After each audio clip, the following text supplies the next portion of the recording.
Hello and very warm welcome to Transition 2019 and the New Agenda, a special program where Rise News brings you up-to-the-minute coverage on the latest socio-political and economic trends with context and perspective on the most important issues happening around the country. I am Christian Ogodo. Thanks so very much for joining us. Coming up in the next 60 minutes, top-notch comments and analysis with unrivaled insight, hindsight, and foresight into Transition 2019, including the federal government of Nigeria has issued a stern warning to traditional rulers and highly placed persons in the country who are colluding with armed bandits to worsen the insecurity situation in the northwest region of the country. How true are these allegations? Does the government have the will to name and bring them to justice? We'll hear from a top politician who has been at the helm of affairs in the Middle Belt region to get a sense of what ought to be done. And later, as the momentum for the raise of the positions of presiding officers in the 9th National Assembly heats up, we'll examine the effects of zoning and balance on the power sharing formula.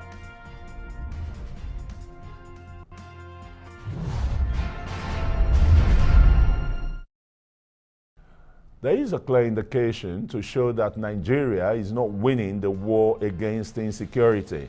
In the last 48 hours, more than 30 lives have been lost in Kaduna and Katsina states. Now, the government is pointing accusing fingers at some traditional rulers in northern Nigeria. The Senate, on the other hand, has seriously condemned the killings in Zamfara state, urging the federal government to come up with a 10-year initiative to cater for the internally displaced persons in the state. However, the main opposition party, the PDP in the country, that is the People's Democratic Party, has advised President Muhammadu Buhari to quickly rejig its security architecture and find lasting solutions to the myriad of problems facing the country and the citizens. Now, for more insight and analysis behind the headlines, I'm now being joined by Mr. Gabriel Suswam, who is a Nigerian politician, former two-time governor of Benue State, a former member of the House of Representatives, and today a senator-elect representing Benue Northeast Senatorial District of the Federal Republic of Nigeria. Gabriel, very warm appreciation for joining us on Transition 2019. Thank you very much. I'm sure all the headlines, you know, they are not alarming to you because you must have seen all this. But take us into the sense, you know, when you are at the helm of affairs, how do you manage, you know, the myriad of crises that prop up every now and again? Well, let me thank you very much because that is a very important question. If we look at our Constitution, particularly Section 14, sub 2b, that provides that the whole essence of governance is about welfare of the people and security of the people. And so when you take the oath of office as a chief executive of a state or of a country, you swore that you will protect lives and property of the people you are representing. And so that makes it very important. And it makes it very imperative on you, who becomes a symbol, who represents hopes, fears, and aspirations of the people, to properly represent them. And so, as a chief executive of a state, you need to apply yourself to the issues as they come. Most people go to office, I must say this, not quite prepared. They look more at the paraphernalia of office other than the liabilities that come with it, because office of governor is a very serious office. And there are a lot of things that are involved. A lot of issues come before you, issues that touches and concerns the entire existence of a people. And so if you don't apply yourself as chief executive of a state, and if you don't have time, if you think that it's about the siren, of course, issues will come. And that is why we have a lot of issues, because most people just take the office and then They are not applying themselves to the issue as they come. When I came in, for instance, in 2007 as governor of Benue State, there were a lot of security challenges around. The farmers in Benue were loggerheads with the farmers in Nasarawa State, which is a contiguous state.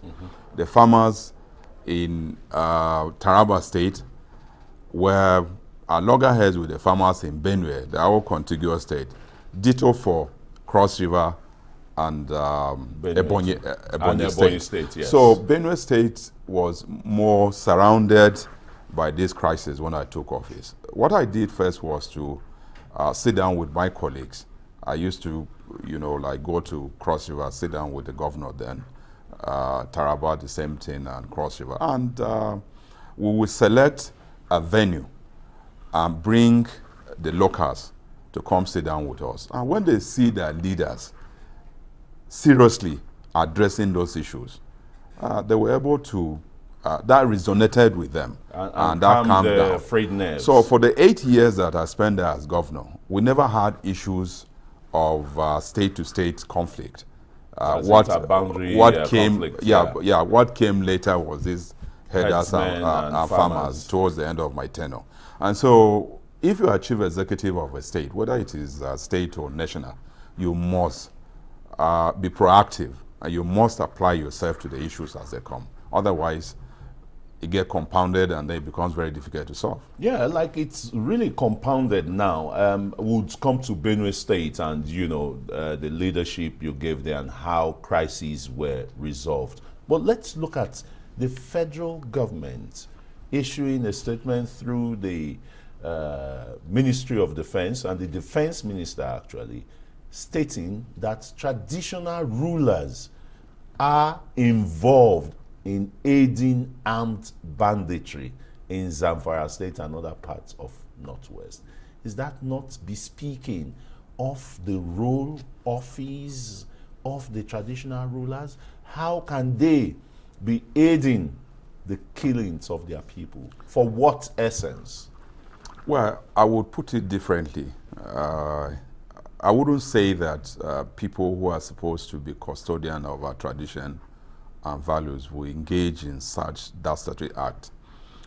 What I would say is that the government has been unable to collaborate or to take the traditional institution into confidence.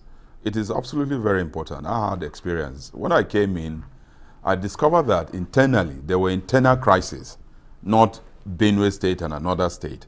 There were sectional crises. And I sat down with the traditional institution and I said, what is going on? And I discovered that there were, in some instances, opinion leaders around these places who were, the benefactors of these traditional rulers. And so anytime they engage in any act, it becomes very difficult for them to point such people out. And I discovered that their welfare was not good enough. So what I did first was to enhance the welfare of the traditional institution. But they're supposed to be collecting about 5%, from the local government allocation. When I came in initially, I think you have district heads. Yeah. Their salary was about 12,000. The one next to it, which were the ones in charge of local government, was less than 50,000. And they didn't have vehicles. So I bought them vehicles, I enhanced the welfare of the tribe, and that stopped. And constantly I was engaging them. I was inviting them to all government functions, and they became abreast of government policy and government directions. And so they had to follow. Most of them are ignorant, and there are sectional issues, there are local issues that had primordial sentiments attached to it. And they allow it to escalate. Like so when you look at, during your tenure, when you look at the Jukuns and the thieves war in that axis, that boundary. That conflict had been on even before my father was born. I applied myself. I had to engage the Akuka, who would have become very close. And that was how that thing stopped. In fact, they even gave me an award because it has never happened. Now, back to the question you've asked. Most of the traditional rulers are not engaged by their governors. that are not engaged by the federal government. They have to be given responsibility. For instance, it's just like you have a bone. You know that dogs like bones. If you have a bone and hang it on the neck of a dog and say, I want you to guide this bone, you know that dog will know that has an obligation and a responsibility to make sure that that bone does not disappear. You have people who are the custodian of the local people, and you ignore them. You don't care about their welfare. There will be issues. As much as I'm not extricating them from the allegation made by the Minister of Defense, I must say that these people must be given some roles to play. Once you give people or give somebody a responsibility, it becomes imperative on that person to take that seriously. These people are not given any responsibility. I know that in most states, governors totally ignore them. If you see some traditional rulers, you think they are just people on the street. And somebody who has no, you are given a name, that you are this person, you are chief this person, you have no responsibility attached to it at all. What do you expect? Any person that comes. What has been happening in Zamfara especially, and in Kaduna for some time now, is something that would have raised the curiosity of the people responsible. Yeah, but usually, even when you were governor, the first thing in the morning, what you go through is the security reports from the various security agencies. From all the local government. All the local governments, yeah, that's yes. True. Whether SSS, the police, and everything. Yeah. And you always have the security meeting with all the heads of the security agencies and the rest. When are some of these reports very odious, or foretelling crises that will come? How does government have to nip it in the bud, for example? You see, as governor of the state, at that time, I had two first-class chiefs, the Totiv and the Ochidoma. The Totiv was the chairman of the Benue Traditional Council. And they were deeply involved in all security issues. We would bring them to security meetings. They will sit down, they will make contributions, they will tell us what we need to do. And so all the security situations were discussed openly and frankly. And so we were able to address or nip some of the issues in the board before they escalate to an uncontrollable state. And so what I would suggest or expect is that there are very visible and prominent traditional rulers in this country. People that go to them might not have access to the villa. They might not have access to the Minister of Defense. And so what one would expect is that from time to time, the president should create a forum where he will call them together, charge them with some responsibility, and get what the issues are from them, because they know. They know. If we meet them, because I know what I'm saying, there are certain things that you can't publicly say when they touch on security. But when you engage them very well, you have peace. But if you don't engage them, you continue to have problems. That's the solution you are preferring. Two, one is their economic welfare, and two, for government to continue to engage them. But we're talking of 3,000 citizens in Zamfara alone, more than 3,000 who have been killed. And you still want to engage these people? How long has this been going on? That is the question you should ask.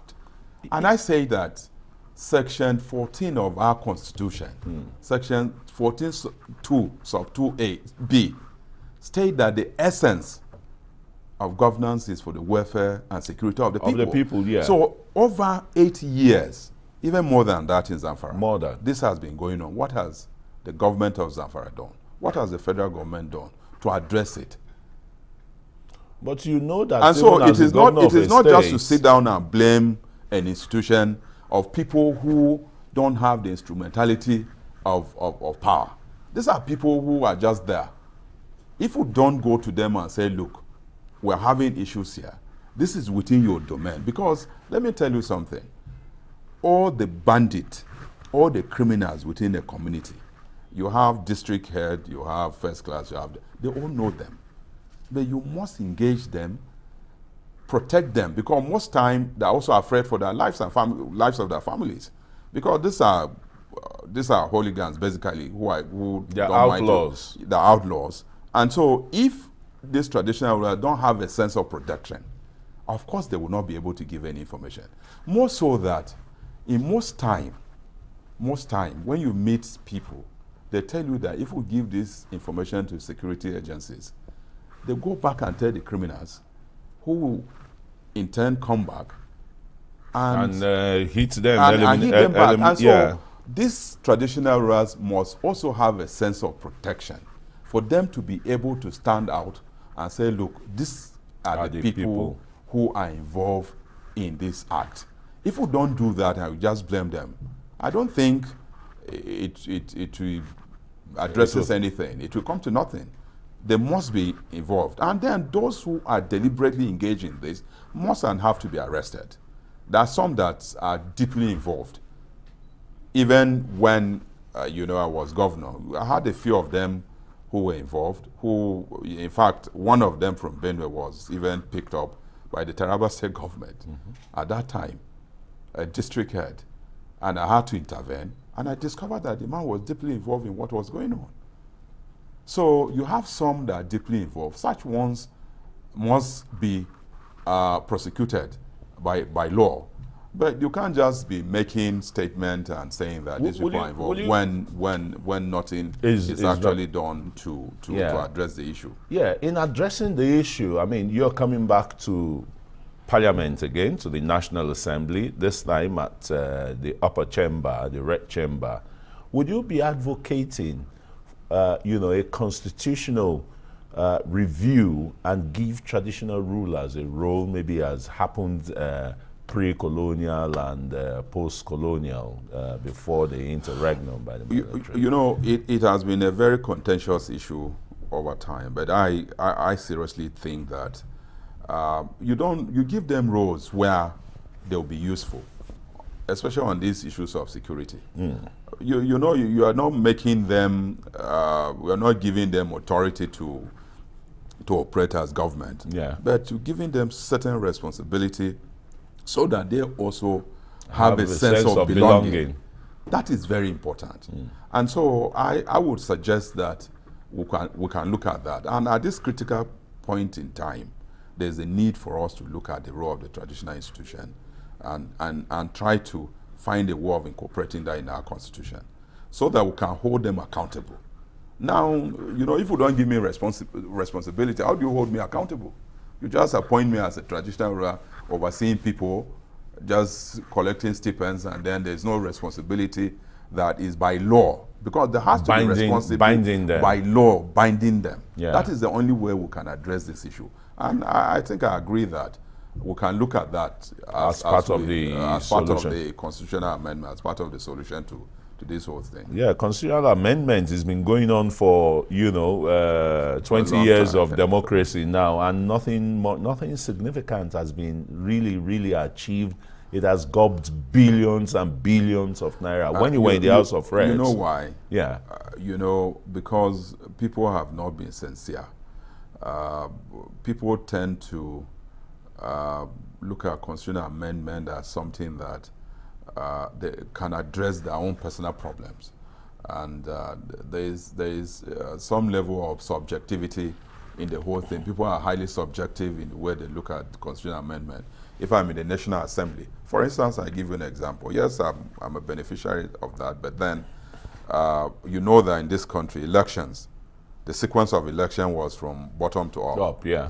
But members of the National Assembly at some point felt that where they had an opportunity, and so they will change that. That was a subjective amendment. It didn't address the issue. And so constitutional amendment, as far as people are subjective in addressing the issues, we're not going to achieve anything until you have people who are patriotic, people who are above board, who look at and make projections and say, look, these are the issues that affect the generality of Nigerians. not just sitting down and saying that, well, And this be one parochial affects, about it. highly parochial. And so Let that me- has been a problem. Yeah, let me quickly take you back to Zamfara again. Zamfara, Kaduna, Katsina, it's becoming a major killing field in Nigeria. Very worrying. You want to assess the role, as a former governor, the role of Governor Yari in stemming, the insecurity in the state and the protests by his own people calling for his resignation. There was, I think sometime last year, the governor cried out. Yeah, said and he was helpless. He was helpless. And resigning as the chief security officer. You see, the security architecture of the country is such a way, it's designed in such a way that, yes, you are said to be the chief security officer in name. Meanwhile, everything is controlled from Abuja here. And the so, governor can't even give the state police commissioner or director of SSS orders. Meanwhile, most time you are the one Funding them. And so the governor cried out. It was enough for the federal government to respond to it. There has been no response that is commensurate with the issues on ground. And so, but he doesn't even live with the people in Zamfara. He's here in Abuja. Well, I am not from Zamfara, but what I can say is that he cried out. That was something that given your own experience in leadership as governor, you faced the same crisis. Even if the herders' crisis and farmers' crisis in your state was at the tail end, started erupting at the tail end of your tenure, but you can see how it has snowballed. And what you were saying, did you run away from Makurdi to come and live in Abuja? No. I don't know whether he lives there, but you see, there are also another angle to it. Because we're in a partisan environment, there are people who don't belong to the same party with you. They will deliberately also create problem for you, no matter how you try. So that angle also must be looked at. It's not just the angle of a governor who has the yes, as governor, you have absolute responsibility and you must be accountable to anything that happens in your state. But then the other angle is that there are people who say, look, I don't want this person. And so we'll go all out to make sure that they mess you up. And so, but then if you apply yourself, like I said, that was my opening statement. As governor, you must be up and doing. You must be proactive in issue. Don't overlook any security report, because like you said, every day the Department of State Security brings in security from morning till night from all the local government. The tendency is for you to overlook some of these things. But at all time as governor, if there was a security report that is far-reaching, I will immediately call the local government chairman and call some of the traditional rulers there and say, look, this is what I've heard, what is going on there. And we're able to address some of these things. Some were true, some were not necessarily true. Some were just beer parlor discussions and conclusions that people were arriving at in beer parlors. But some were genuine. So if you are a governor and you ignore some of these you should be able to sift them well. Yeah. If you don't do that, then once it escalates, it compounds the problem. It becomes difficult to address. Primordial sentiment sets in, sectional interest comes in, and then you don't know when you are drawn into it yourself. So I think that Governor Yari, if he had the powers, he wouldn't have cried out that he needed help. Whether help came... the help would have been better if Nigeria, again, another constitutional amendment for a state police. No, I don't agree with state police. Okay. State police, even as governor, I objected vehemently to it. State police is a panacea, or a recipe, rather, for total lawlessness in this country. But we had it in the First Republic. How did it work? The First Republic were in the 21st century. There was no globalization. There was no internet. There was no GSM. The things that people have access to now have changed the value system of our society. And so you can't continue to say what happened in the 60s to what is happening in year 2019. So state police now, given the desperation that politicians exhibit, I know it as governor. If we say state police, for instance, and I sit down as governor and I appoint my mother as commissioner of police, my other siblings, DOPs, assistant commissioner of police oppression, I take over the state. Innocent people who I think that don't like me, they will just be charged and locked up. So state police is not something that we should even contemplate. We should look more... Is it because of the level of our development? Yeah, we should look more at community policing, which is what we have in some places, which is called vigilante. Community policing will still be controlled by the federal government. I expect that the policing system of this country must be strengthened. But state policing is a recipe for anarchy in this country, because I'll tell you something. Okay. You see the behavior of some of the chief executive of our state. You put state police in their hands, they will become laws. They will even use that as an excuse to bring in arms. And you know what that means. And so state police is not something that we should contemplate in this country. It's sad that I will say this, that we don't have the maturity. Our political development is not matured enough for us to have state police. Socio-political development. Yes. That's what it's supposed to be. Yeah. You know. We've instead of deepening democracy and abiding by the principles, there's a lot of misbehavior in the way we carry it on. You know, people have little power and you see them talking as if they are thing gods. They are thing gods. Such people put state police in their hands. No, I would never support state police. Constitutional amendment, community policing, good. State police, no. If we want to introduce anarchy in this country, then we can go by the word state police. So if not, institutions like the Nigeria police, the strength and the fortification in terms of equipment and welfare should be increased, enhanced, and the orientation, the training. You see, in the 80s, in the 79 to the 80s, there was this IG of police at Dewusi. Late now. Late at Dewusi. Yeah. May his soul rest in peace. Here was a gentleman who took some people, trained them as mobile policemen, who were meant to address issues of riot. That was how they turned into mobile police now. Were you in Lagos then? Yeah, I was in the university then. You know what they call them? Kill and go. No. You remember? Yes, I remember that. Now, what he was doing was to try to train people who would address issues of terrorism. Terrorism wasn't very pronounced as it is now. It was very alien to us. Yes. Now, if we now decide that we're going to give our police an orientation, that we focus them on addressing issues, criminal issues, and banditries and all these terrorists, this thing, we will be able to do that. But our police don't have proper training. And so we tend to say that our police are not doing anything. What about the training? What about the welfare, like you said? If we go to developed countries, and by now we should also be aspiring to be, we've continued to be developing nation. We should be aspiring to be developed. You know, police are given vehicles to patrol, right? And their welfare is such that they don't need to stand on the road and ask for 50 kobo from any person.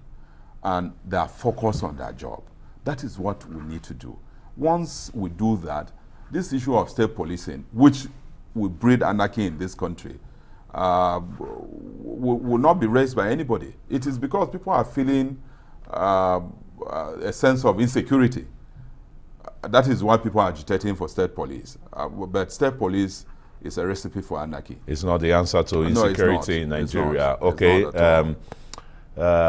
Distinguished senator incoming, I would say, or elect, would be talking more on what actions should be taken to redress, some of these short gaps, in Nigeria's security architecture. That's when we'll come after the break. You're watching Transition 2019, plenty more still ahead, including as the momentum for the race for positions of presiding officers in the 9th National Assembly hots up, we'll examine the effects of zoning and balance on the power sharing formula. Don't go away, stay with us.